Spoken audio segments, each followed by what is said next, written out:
नमस्कार शेतकरी मित्रांनो, कृषी कल्याण युट्यूब चॅनलमध्ये सर्व शेतकरी बांधवांचं हार्दिक स्वागत। तर शेतकरी मित्रांनो, राज्यातील 90,50,000 आणि देशातील 11 कोटी शेतकरी बांधवांसाठी आनंदाची बातमी आहे।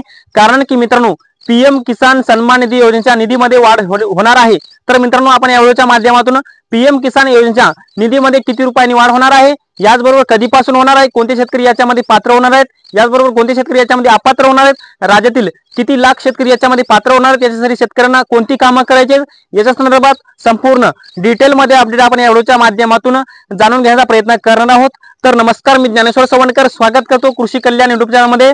सर्व शेतकरी बांधवांना एक महत्त्वाची विनंती आहे, व्हिडिओ बघत असलेल्या सर्व शेतकरी बांधवांना एक महत्त्वाची विनंती आहे, या साईडला दिसत असलेल्या लाल काळ्या किंवा पांढऱ्या बटनावरती दाबा, क्लिक करा, जेणेकरून तुम्ही आम्हाला सबस्क्राइब कराल। आणि सबस्क्राइब जर केले तर आजपासूनचे नवनवीन पीएम किसानचे व्हिडिओ तुम्हाला आमचे पाहायला भेटतील, त्यामुळे सबस्क्राइब करणे अत्यंत महत्त्वाचं आहे। त्यामुळे या साईडला दिसत असलेल्या लाल किंवा काळ्या बटनावरती क्लिक करा। तर मित्रांनो, चला तर व्हिडिओला सुरुवात करूया। तर शेतकरी मित्रांनो, आपल्या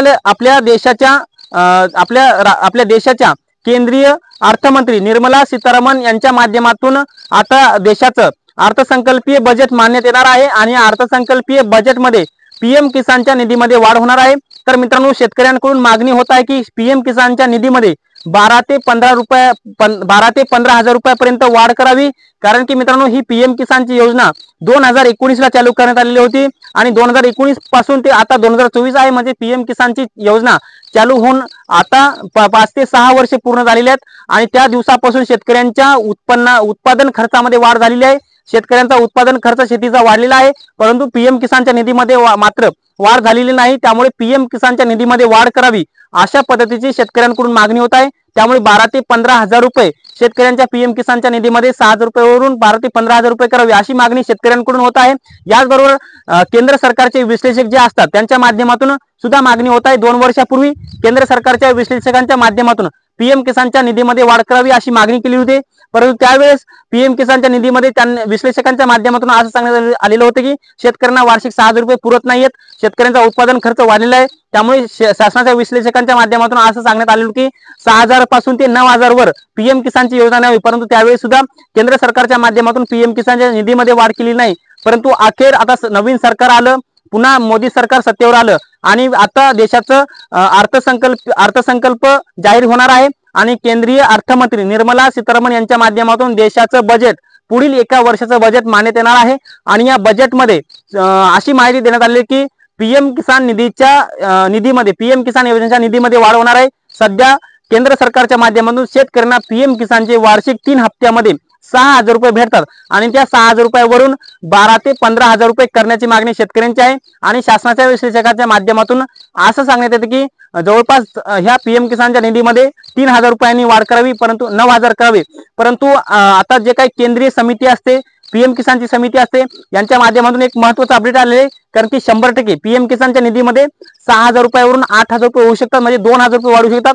म्हणजे शेतकऱ्यांना मागे जे काही 6,000 रुपये वार्षिक भेटत होते, त्या वार्षिक 6,000 मध्ये 3 हप्ते होत होते, म्हणजे प्रति 4 महिन्याला 2,000 रुपये एक हप्ता, म्हणजे वार्षिक 3 हप्त्याचे 6,000 रुपये। परंतु हे 4 हप्ते होऊ शकतात, प्रत्येक 3 महिन्याला एक हप्ता, म्हणजे वर्षाचे 4,000 रुपये असे मिळून 8,000 रुपये शेतकरी बांधवांच्या खात्यामध्ये वितरित होऊ शकतात। परंतु केंद्रीय अर्थमंत्री निर्मला सीतारामन यांच्या माध्यमातून जर पीएम किसान निधीमध्ये निधी दिला आणि घोषणा जर केली तर हे होऊ शकते, 6,000 रुपयावरून 8,000 रुपये होऊ शकतात। निधीमध्ये तरतूद केली, अर्थसंकल्पामध्ये तरतूद केली तर ते होऊ शकते, अन्यथा होणार नाही।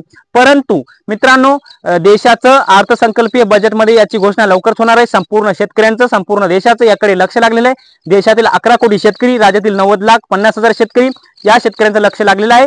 परंतु शेतकऱ्यांना हे सर्व प्राप्त करण्याकरिता 3 कामं करायचे आहेत। त्यामध्ये महत्त्वाचा प्रॉब्लेम मध्ये लँड रेकॉर्ड, दुसरा प्रॉब्लेम आधार सीडिंग, तिसरा प्रॉब्लेम ई-केवायसी।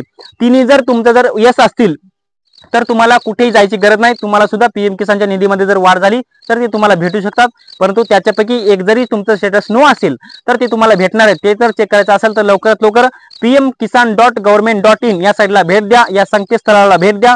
तिथे जाऊन तुमचा आधार नंबर, तुमचा रजिस्ट्रेशन नंबर टाका, तुमचं एलिजिबिलिटी स्टेटस चेक करा। त्यामध्ये तुमचे 3 दिसतील, त्यामध्ये 3 कॉलम दिसतील। पहिलं म्हणजे लँड सीडिंग मध्ये जमीन नावावर किंवा आहे किंवा नाही, ते जर तुमचं नो असेल तर लवकरात लवकर तुमच्या तहसील प्रशासनाला कळवा, तहसील मध्ये भेट द्या। याचबरोबर तुमचा जे काही कृषी विभाग आहे तिथे भेट द्या किंवा तलाट्यांना भेट द्या, तिथं तुमचं जे नो असेल तर 7/12 होल्डिंग घेऊन जा, ते तुमचं यस करून देतील. याचबरोबर तुमचं आधार शेडिंग नो असेल तर लवकरात लवकर तुम्ही तुमच्या बँकेमध्ये जाऊन तुमच्या आधारला बँक खाता लिंक करा. ते जर जमत नसेल तर इंडियन पोस्ट पेमेंट बँकेचं खातं उघडून घ्या, तिथं जाऊन तुम्ही ओपन करा. याचबरोबर ई-केवायसी जर नसेल तर तुम्ही लवकरात लवकर तुमच्या मोबाईलवरून ई-केवायसी करा.